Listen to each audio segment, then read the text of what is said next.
Ja's unbelievable. So is Rob Stats Guerrera. He's unbelievable too, especially when it comes to the Niners. Now, I don't remember his bracket poll. He comes out with the media bracket poll. I didn't even realize I was in it. I guess I played Murph. Did I win? Did I advance to any rounds? Rob, how did I do? Last year I made the second round. What did I do this year? Because it came out of nowhere. You had a respectable showing, but Brad Graham from the SF 49ers is a freaking powerhouse, man. So he took it this year. Yeah, did he beat? Oh, he took the entire bracket? He took the entire crown. Wow. He knocked off last year's champ, Eric Crocker. Wow.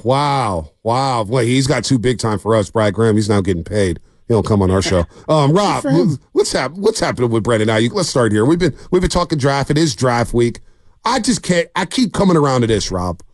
Why would I trade Brock Purdy's most trusted target, a guy who's second in the league in yards per catch? And I get all the financial components, but I'm not buying. They can't sign Aiyuk this year. Maybe stagger some of the money and maybe move off Debo or Hargrave or Kittle next year. I'm just not buying that Aiyuk's too expensive. Why would the Niners even entertain that?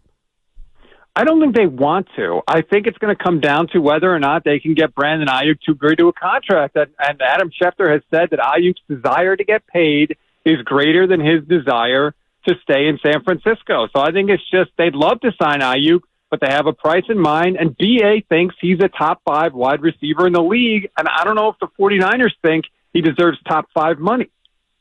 So, I mean, it feels like to me, if he's going to get traded, they would do it either on draft day or leading up to the draft so they could have something in hand for this upcoming year. Do you feel the same way?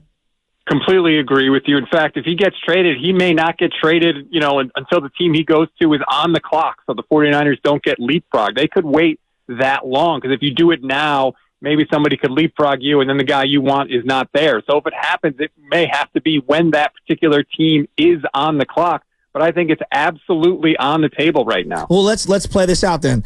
I'm looking at Washington. They've got the 2 second-rounders. You've seen Jaden Daniels and Aiyuk posting certain things on Instagram. Daniels posting a picture of him and Aiyuk at ASU, and obviously Aiyuk and his brother. I don't really know what exactly is going on social media there. They got 2 second-rounders. Pittsburgh has the 20th overall pick, and then they have the 51st as well. Carolina's got 2 second-rounders. If it wasn't a first, but it was multiple 2s or a 2 and a 3, do you think Niner fans would be outraged? I would be outraged. A.J. Brown went for a first and a third 2 years ago. And if you look at the numbers that they put up in their career to that point, Brandon Aiyuk and A.J. Brown are pretty similar. And the Eagles had to give A.J. Brown a new deal, which is exactly what Aiyuk's new team would have to do. So if I'm the 49ers, why am I taking less than, I think it was 18 for A.J. Brown, a first and a third? Why am I going to take less than that for Brandon Aiyuk?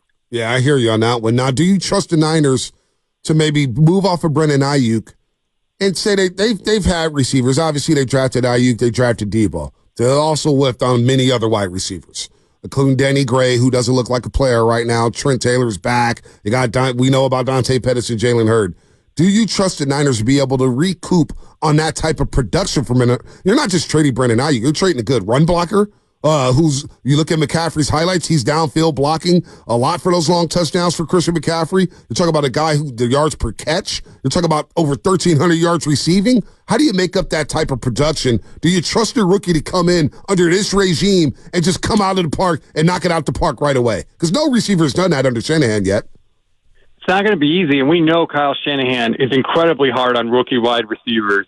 On wide receivers in general, Mohamed Sanu told me that Kyle Shanahan used to show his wide receiver film when Shanahan was at Texas during team meetings. That is just incredible. But it shows you that Kyle Shanahan really thinks he knows how to play the position. He's tough on those guys. What did he catch, 20 passes, Rob, at Texas? I have no idea. Dwight Clark only caught about 20 catches at Clemson and went on to have a hell of an NFL that's career. When wide receivers were still lining up in a three-point stance. I'm just saying. Look, the thing to remember is, though, you don't have to, even if you get a first-round pick for Brandon Aiyuk, you don't have to take a wide receiver in the first round. There are good wide receivers throughout this draft. You can get a first-round pick for Aiyuk and strengthen your team in other areas along the offensive line. Maybe you get another defensive back. Maybe you go defensive lineman in the first round. You can strengthen your team in other areas. You don't have to pull the Javon Kinlaw, get a first-round pick, and then immediately draft the replacement with that pick. What's the number one need for the 49ers in this draft? I think it's offensive line. I don't know that the 49ers think it's offensive line, but we saw the Super Bowl. I am tired of seeing pass rushers come from the right whenever they need to in a must-pass situation, and they are almost always able to get home. This is a draft. This is a time where your greatest need matches up with the strength of a draft class. If you're the 49ers, I don't think that you can pass that up. Don't outthink the room. Rob, who's some of the offensive linemen you're looking at if the Niners do go that direction with the number 31st pick, or if they move up or down? Who are some of the linemen you're looking at that could be a fit right away for the Niners? I know a lot of people are saying Roger Rosengarten. I think you don't have to pick him in the first round. I think this guy from Washington, correct? Correct, yes. I think you can get him later in the draft. He's got all the 49er ties. He was coached by Ed McCaffrey. He's working with Joe Staley right now. We all love that stuff. And I could see the 49ers trying to sell that. Patrick Paul, the tackle out of Houston, is a guy that literally said in an interview recently, I'm going to go higher than you think. Look for me at the end of the day on Thursday, which we know 49ers picking 30th, so he could be a name possibly. I don't care if it's a center, maybe Powers Jackson, the center from Oregon, or Powers Johnson, excuse me. I wouldn't mind that. Get something, okay? Fix it. How long do we have to wait to get an offensive line that's competent on the right side? Yeah, I don't know if I love taking the 4th, 5th, 6th best tackle in the first round. I hear you, though, in the middle rounds. I'm with you on that one. To the quarterback. It feels like they're setting everything up for the finances of Brock Purdy, even if it's just for a year or two. And I trust that they'll have outs at this contract that they're going to work up with him, because that's kind of their MO here. They're going to be married to Brock Purdy for at least the next couple of years. Doesn't it feel that way? Well, when you've got Jed York just blatantly coming out and saying he's ready to pony up the money, it sure feels like that. My question is, what if Brock Purdy gets hurt next year? Does that throw everything into question? Because if he stays healthy and produces like he produced last year, clearly Kyle loves him, so they're going to pay him. To me, the only thing that can derail that is if Brock Purdy gets hurt in 2024. That's interesting there. Yeah, Jed York coming out, and we're talking to Rob Guerrera. You know, he came out and said, he's going to reset the quarterback market. It's like, man, we had to say that out loud. It's kind of like John Lynch admitting that he was at Patrick Mahomes' pro day. It's like, boy, we need to rework the whiteboard. Yeah, we don't need to hear that right now, John. Now, looking at Debo's contract here, because it all comes back to Brandon Aiyuk and what he's going to do. This offense did average nearly 30 points a game. It was the most dynamic offense, in my opinion, since the Niners last won the Super Bowl back in 94 and 95. So, Debo, moving forward here, Debo's contract. Is there an out after this next season? I believe there's an out with Debo Samuel, to which you could pay Debo or pay Aiyuk, and then maybe you move on from some guys next season as you give Brock Purdy money. Now, what's the details when it comes to Debo Samuel and his contract, alongside George Kittle, if you could fit that in? So Debo Samuel's deal, if you cut him after 2024, it's a cap hit of $15 million if you do it before June 1st. Correct. But if you do it after June 1st, it's only $6.6 million. This is, again, after 2024 I'm talking about. Right. If you move on from Debo after June 1st this year, the cap hit is $11.3 million. So more than likely, this is probably Debo Samuel's last year with the 49ers, I believe. I think you're going to have to keep Debo around for one more year, make another run at this thing, and then you move on. You don't have to do that, because remember, the Eagles are paying 2 wide receivers. You don't have to, but if you want to, I think that is the best time financially to do it.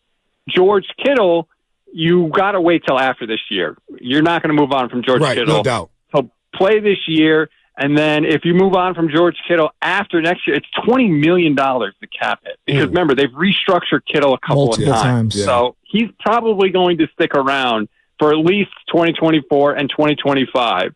And then who knows? I mean, but what about McCaffrey? Like, I keep coming back to McCaffrey, and the reason why is, like, I know there's the running back market, but he's not your average running back, and what he means to this team is significantly more than really anyone else in the league. And you're going to have Debo, potentially Aiyuk, and Kittle making about, if not more, than what he's making. I mean, the 2 wide receivers will make double what he's getting. Don't you think they're going to do something with McCaffrey at some point to give him something?